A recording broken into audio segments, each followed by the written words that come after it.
In 2022, PLA drones filmed Taiwan's capital from overhead. But the doctrine behind it had been written 2 years earlier. Human judgment in the targeting loop was a bottleneck, not a safeguard. Now every major power is building autonomous systems to match it. No framework governs any of it. When the machines outpace the humans who authorize them, who decides to stop? Let's get into it. In 2020, the People's Liberation Army published a doctrine that declared human judgment in the targeting loop a bottleneck, not a safeguard. This is the Hamberger report. I'm Andreas Hamberger, enterprise architect and AI governance practitioner, Wellington. That document, the SMS 2020, described the shift from what the PLA called informatized warfare to intelligentized warfare. Informatized warfare was about better data. Intelligentized warfare was about replacing human cognition in the decision cycle with machine cognition entirely. Minghai, a senior faculty member at China's National Defense University, put it in terms that stripped away every euphemism. The operational factors were changing from information in the lead to machines leading in battle. Human judgment, he wrote, was a competitive vulnerability. That framing did not appear in a classified briefing. It appeared in academic journals cited by the Jamestown Foundation in 2019.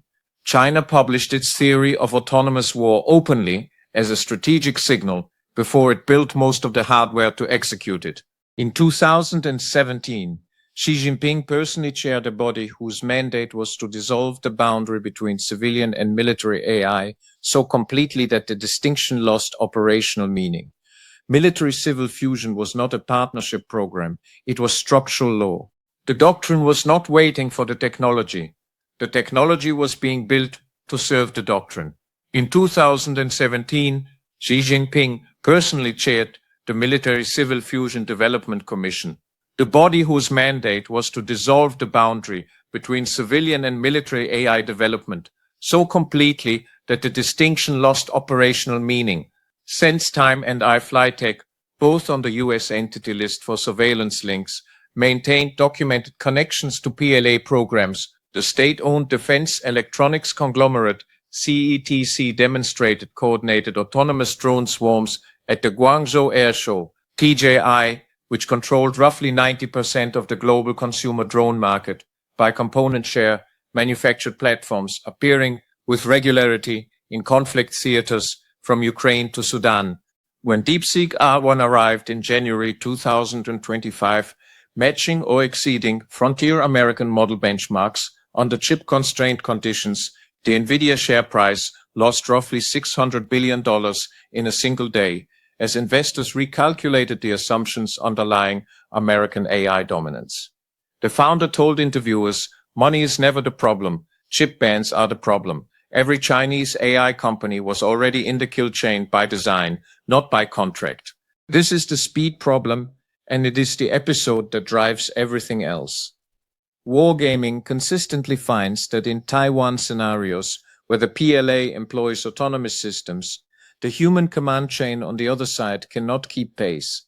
If the PLA's autonomous systems can identify and engage targets faster than a human-authorized response can reach the same targets, the operational incentive to remove human authorization from your own systems becomes nearly irresistible.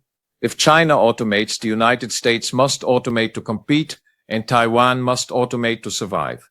Each step removes another human from the decision chain. Each removal eliminates another point at which judgment, restraint, or legal accountability might be exercised. The fourth episode of Lethal by Design, covering Ukraine, documented how this logic first became operational in a live conflict. This episode is the same logic applied at civilizational scale. Watch Lethal by Design every Friday through August. You're in the right place. Next Friday, the scenario that may decide whether autonomous systems converge with nuclear weapons below the threshold of human reaction time. On 4 August 2022, the People's Liberation Army launched the largest military exercises around Taiwan since 1996. 11 ballistic missiles, 7 exclusion zones, 47 aircraft crossing the median line in a single day. The exercises were nominally a response to a congressional visit. Their structure communicated something more precise than diplomatic displeasure. The zones demonstrated the PLA's capacity to blockade the island entirely. The missiles demonstrated the capacity to strike it. The drones, small and slow above Kingmen, demonstrated that the next confrontation would not be conducted by manned aircraft alone. In December 2025, during exercises codenamed Justice Mission 2025, the Eastern Theater Command deployed drones that filmed the island's tallest building from overhead and released the footage on Chinese social media. A piece of psychological theater that also served as a proof of concept. PLA unmanned systems could reach the capital. The exercises had become rehearsals. The rehearsals increasingly featured machines. The hardware position for this scenario is not experimental.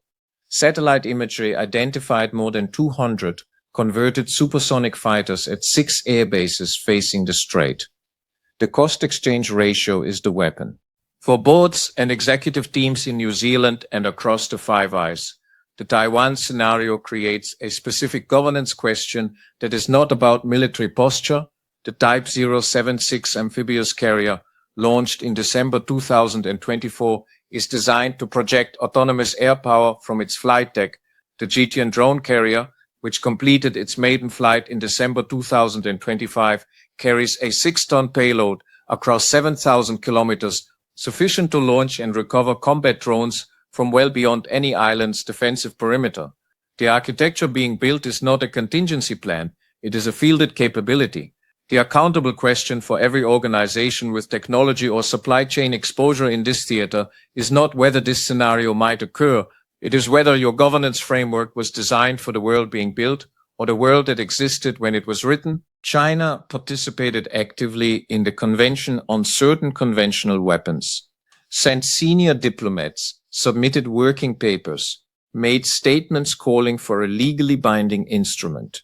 Then West Point analyzed the proposals and found the threshold was designed to exclude the systems China was actually building. China had proposed 5 cumulative technical characteristics for weapons. It would consider unacceptable. The system must be lethal, fully autonomous, impossible to terminate, indiscriminate, and capable of uncontrolled evolution, all 5 simultaneously.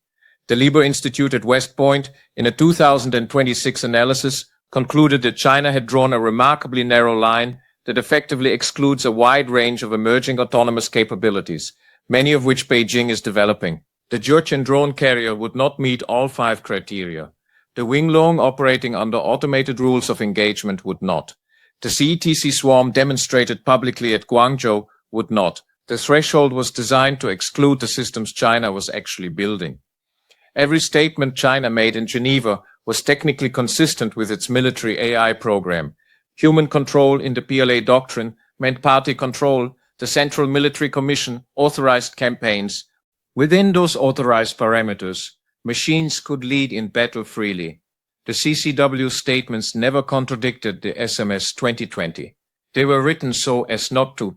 In September 1983, a Soviet officer had minutes to decide whether 5 incoming missile signatures were real.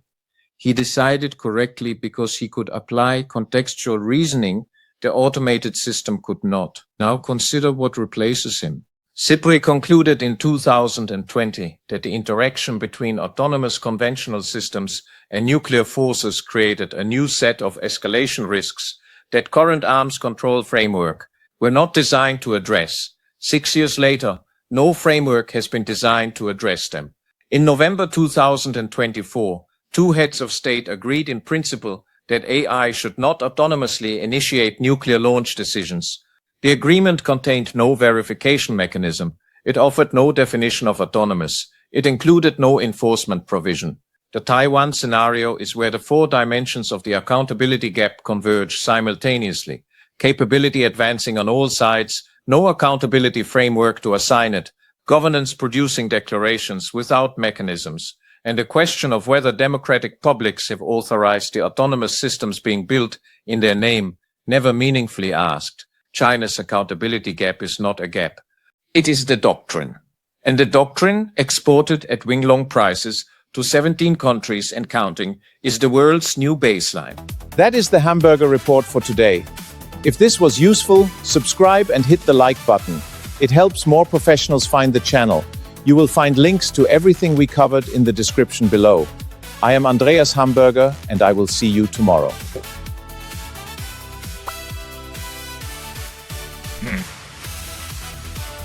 Like and subscribe.